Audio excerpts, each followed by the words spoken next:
bu dee abonné go ci sunu page bi mën ngaa bës foofu ñu bind s'abonner nga bësaale cloche boobu ngir ngay mën di am sunu yeneen i notification wala saa sunu dugalee beneen vidéo bu bees. waaw tey dañ fi ñëwoon pour que comme dañuy def explication ceeb hivernage mu nekk mbay maam te xëy na peut-être dafa amoon ay jafe-jafe ba baykat yi nangutuñu woon def hivernage ñun ñu xam ne ay baykat lañu bay moo ñu war pour dundal ndax état mi ngi def politique boo xam te ne mooy sécurité alimentaire kon dañu jàpp ne ñun dañu war a bay pour dundal suñu bopp dundal waa réew mi comme état mi ngi def ay moyens si mbay mi kon ñun dañ ko war a jàppale si politique boobu pour mën dundal Sénégal ñu ñëw fi tey nag pour xool mbay mi si naka la yan rendement la génnee yan jafe-jafe la am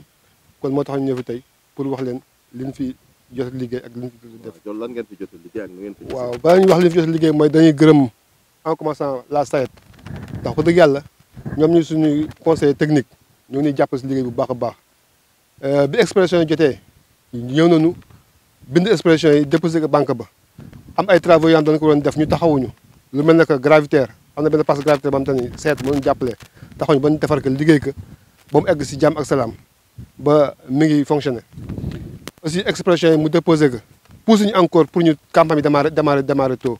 ndax chef secteur wax dëgg yàlla bi campagne bi jotee may ñu jàmm ñu saam chaque jour dina woote wax ni jot na commencé na ba ñu commencé semis ñu ngi commencé semis le 9 août lañu commencé semis pare fin août. dëgg yàlla am levée yu baax wax dëgg yàlla nit ñi aussi continuer góorgóorlu liggéey encore SAED di leen jàppale di leen conseil conseil agricole bi du jóg si tool yi di ñu conseil di xool jafe-jafe yi ak fu nu wër tey ñu egg si fi tey si récolte yi. ay mi toogee ak voilà lan ngeen xalaat comme rendement. waaw fii si Thielène ñu ngi fi dem campagne hivernage 140 hectares yoo xam te ni banque agricole moo ñu ko financé kon moom aussi ñu ngi koy gërëm parce que depuis ñu commencé ak tey moom moo ñuy financé suñuy crédit kon kooku dañ koy jaajëfal di ñaan yàlla liggéey bi gën a continuer gën a jëm si kanam rendement yi ñu fi estimé pour l'instant ñoo ngi si ay 6 tonnes 500 à 7 tonnes moo doon amagum si première récolte yi. ginnaaw bi ñu duggee si campagne bi di nekk si xëy peut-être fin bi ñu ngi si récolte yi li ñu bëgg mooy incha allah mois de janvier ñu démarrer suñu condition chaude la ñu bëgg mois de janvier ñu commencé waat façon culturelle yi pour mën dem campagne avec tout le potentiel ñu dem ko condition chaude. moom peut-être xëy na dina si ñëw tuuti mooy que lu mel ne que matériel agricole yi peut-être état am na lu ñu si joxoon am nañu si benn tracteur benn moissonneuse boo xam ne xëy na dafa nekk en panne te loolu gis nañu ni doyul ndax hivernage bi ngóor mi dana xaw yéex tuuti ndax amuñu ko te boo demee condition aussi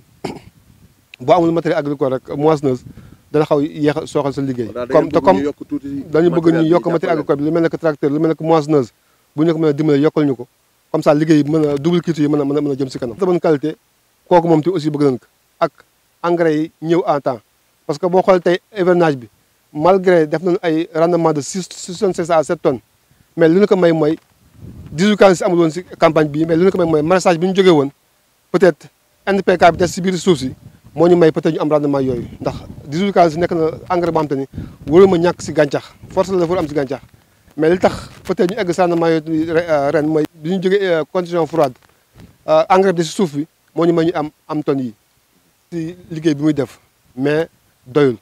dañu bëgg ñu gën a dolli intrants yi di ñëw à temps intrants de qualité aussi si prix à des bons prix ñu mën continuer liggéey bi mu jëm si kanam. nuyu yéen ñëpp seen tur ak seen sant ñun ñoo ngi fii tey ci union de Thielène man maa ngi tudd Madiome Niang président di PCA union de Thielène di am contenté bu baax ci visite bi ngeen ñëw fii di visite ci activité bi nu nekk di hivernage bi nu nekk nga xam ni ministre bi mu génnee première sorteem fii la ko defee woon ci même parcelle ISRI yi foofu la ko defee woon donc xam naa ngeen toppaat ci di xool ba xam nu mu mel jamono boobu noo ngi nekkoon ci maturité mais tey actuellement nii noo ngi nekk ci récolte di seenu rendement yoo xam ni comme ni ko président waxee ñoo ngi ci am yaakaar bu baax yoo xam ni rendement yu rare en hivernage yi dem ay 7 tonnes 500 jëm 8 tonnes vraiment gëj na am au niveau hivernage ba nga xam ni hivernage bi nit ñi duñu si découragé sax léegi parce que dafa bare problème yu bare mais loolu teewul duñu ko bàyyi parce que mooy suñu métier benn bi si def techniciens yi ñu ngi siy gunge SAED mi ngi ñuy jox ay conseillers techniques LBA mi ngi ñuy appuyer ci financement yi parce que am na système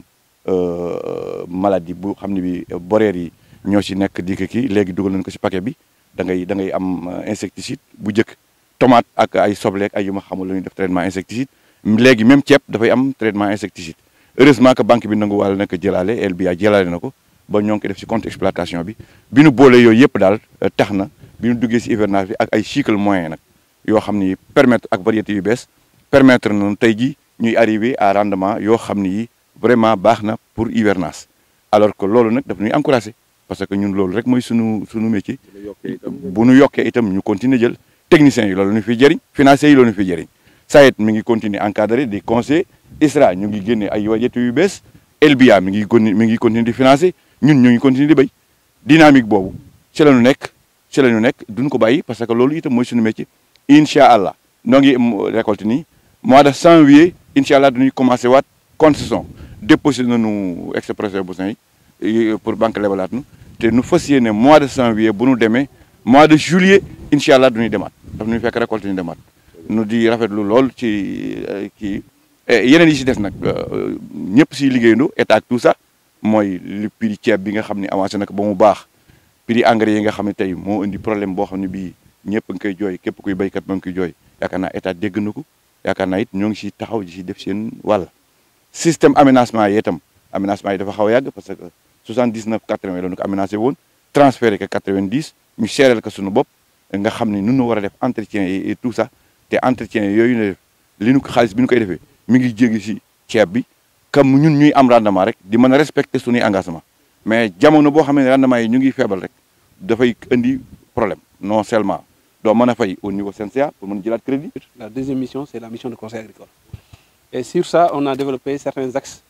pour appuyer les producteurs de Chilène en direction de la campagne d'hivernage. Le premier axe, c'était l'intervention qu'on a fait en fait, les interventions qu'on a fait pour préparer la campagne. Parce qu'une campagne, pour réaliser les rendements qu'on veut réaliser, ça demande une certaine préparation. La première activité qu'on a eu à réaliser, c'était la réflexion de l'aménagement. Tout le monde sait que les casiers que nous avons sont des casiers assez anciens et ça demande une certaine réparation pour un peu maximiser les rendements qui sont attendus par les producteurs. Et en début de campagne, en relation avec l'Union, on a fait le diagnostic de l'aménagement et on a identifié toutes les défaillances qu'il y a dans l'aménagement. Et sur ça, on a réalisé les travaux qui sont attendus à partir des ressources de l'Union, effectivement, avec l'autorisation de la Direction générale de la SAED. L'autre axe sur lequel on a travaillé, c'est l'axe financement. Le financement est un aspect important de la mise en valeur, parce que vous n'êtes pas sans savoir qu'il est difficile de faire une campagne de culture irriguée dans la vallée si on n'a pas les moyens. Et c'est pour ça que la relation entre la LBA, la Banque agricole, et les producteurs, c'est une relation qui est assez importante parce qu'elle permet de régler cette question du financement. Et c'est pour ça qu'on a travaillé sur cet axe-là, pour permettre à tous les producteurs qui sont dans l'aménagement de réaliser les performances qu'ils veulent faire en termes de mise en valeur. Le troisième axe, c'est l'axe appui technique. Et le producteur le disait tout de suite, nous avons des équipes de conseil agricole qui se déplacent dans les différents aménagements pour un peu conseiller les producteurs. Et ici, je voudrais le reconnaître, je voulais le souligner aussi, nous sommes dans un aménagement où les producteurs sont très attentifs au conseil de la SAED. Et ça, je leur en remercie, c'est vraiment un immense plaisir de travailler ici parce que à chaque fois que nous sommes en réunion, quand nous nous déplaçons sur le terrain, c'est parce que c'est des producteurs qui écoutent, des producteurs qui pratiquent véritablement les conseils qui sont ceux de la SAED. Et aujourd'hui, à l'arrivée, c'est les producteurs eux-mêmes, bien avant, un peu avant 2-3 jours avant les sondages de rendement. Vous savez que la SAED chaque année fait ce qu'on appelle les sondages de rendement. C'est une estimation de la production à partir d'un schéma technique qui permet véritablement de retracer tout ce qui est performance en termes de rendement et en termes de production. Bien avant 2 jours avant le sondage, les producteurs nous ont alertés pour nous dire qu'ils ont réalisé des performances assez incroyables pour une campagne d'hivernage. Vous savez que la campagne d'hivernage, c'est une campagne assez difficile parce qu'il y a beaucoup de menaces sur la production. et ce qui fait que beaucoup de producteurs ne sont pas enclins à le faire. Mais aujourd'hui, l'Union de Chilène s'était engagée et a fait confiance à son travail, et ils ont eu à réaliser aujourd'hui des rendements assez appréciables qui aujourd'hui nous prouvent qu'une campagne d'hivernage est possible si effectivement on arrive à réunir toutes les conditions qui sont propres à la réalisation de rendements intéressants. Et donc c'est ça qui fait aujourd'hui notre bonheur, et voilà, peut-être même que nous allons vers une capitalisation de cette expérience-là pour un peu la dupliquer, capitalisation sur le processus qui a permis véritablement d'arriver à ce potentiel de rendement-là, pour un peu que les différentes unions puissent s'inspirer de ça. Je disais aux deux présidents de Pont Gendarme et de Chilène qu'ils doivent encore continuer l'échange d'expérience, pour un peu, parce qu'ils sont sur le même axe et les responsables sont pratiquement les mêmes, et véritablement je les ai encouragés à travailler dans l'échange d'expérience. Et voilà, pour un peu que les bonnes pratiques qui sont identifiées dans l'un ou l'autre aménagement soient partagées par les différents producteurs. Okay. C'est réellement ça ce que je voulais dire par rapport à ce qui a été fait ici de manière magnifique ici à Chilène. Alors, quelle analyse vous pouvez faire justement de certaines déclarations faites à Grand Digue Telel et à Débit Tiguet? Oui, mais en fait, Grand Digue Telel et Débit Tiguet, bon, ce n'est pas l'objet du déplacement. Mais toujours est-il que nous sommes dans un processus de discussion, de remise en l'état des structures de producteurs. Ce n'est jamais facile. Moi, je n'ai pas d'état d'âme par rapport à ces choses-là. Je pense que les producteurs réaliseront un jour que la SAED avait bien fait de travailler avec eux pour un peu remettre les choses en l'endroit, quoi. Voilà, c'est tout ce que je voulais dire. Alors, li ma bëggoon wax mooy tey dama am mbégte bu rëy ñëw fii ci Chilène parce que liggéey bi ñu fi liggéey mu am solo lool am solo ci SAED, am solo ci producteurs yi, am solo ci état du Sénégal, parce que lépp lu ñuy liggéey ci vallée bi état bi di ci def alalam bu ñuy sañoon mu jur li mu war a jur ba nit ñi gis ci seen bopp, état bi gis ci seen bopp. Léegi nag loolu moo tax man bu ma ñëwee fii ci leen tey producteurs yi dégg leen ñu wax li ñu wax, man damay am mbégte lool pour wax ne bu ma doon fàttaliwaat li nga xam ne nii moom lañ fi jot a liggéey pour am résultat yi ñu fi am ba tax ñu mën a ñëw fii tey, damay wax ne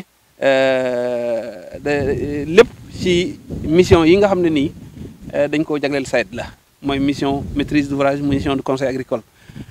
maîtrise d'ouvrage ci wàllu aménagement yi, conseil agricole ci wàllu gën a dooleel béykat yi pour que lépp lu ñuy liggéey mu mën a jur njëriñ.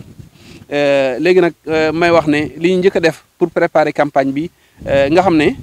campagne hivernage métti na, mais dañoo teel a jóg pour defar conditions yu baax yoo xam ne nii producteurs yi bu ñu ci jaaree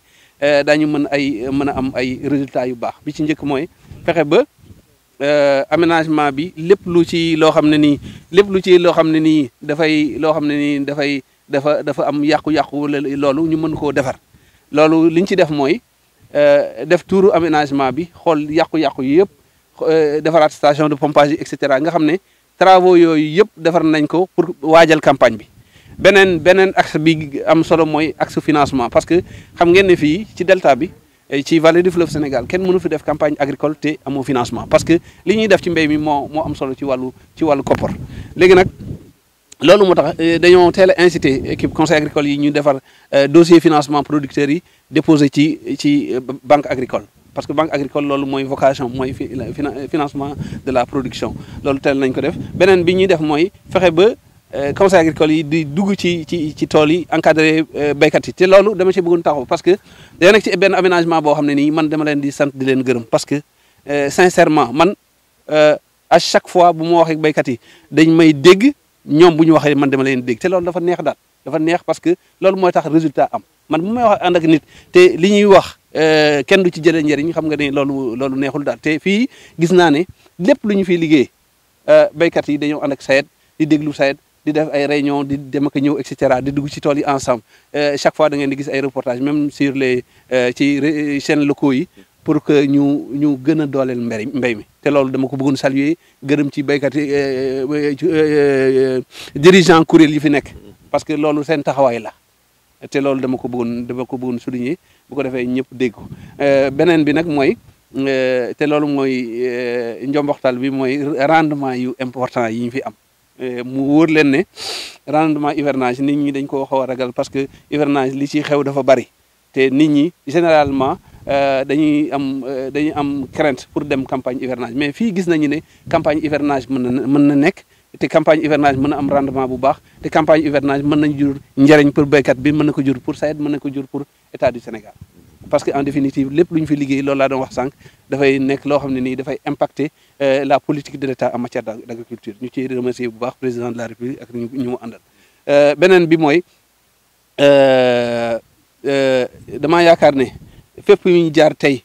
pour que mbéy mi mën a dox pour que campagne hivernage bi mën a jur résultat bi mu am tey dañ ko bindaat ba mu baax bu ko defee ñu mën ko tasaare mën a bu ko defee yeneen union yi yeneen producteurs yi mën a xam ne lii bañ ko defee fee jur na njëriñ ñun war nañ cee mën a copier pour mu jur ñu njëriñ pour que un peu les campagnes d'hivernage qui constituent ñi nga xam ne ni ñoom mooy suñu problème tey en tout cas li ñuy réaliser en campagne de saison sèche chaude mën naguñ ko réaliser en hivernage te defe naa ne loolu buñ ko defee dina tax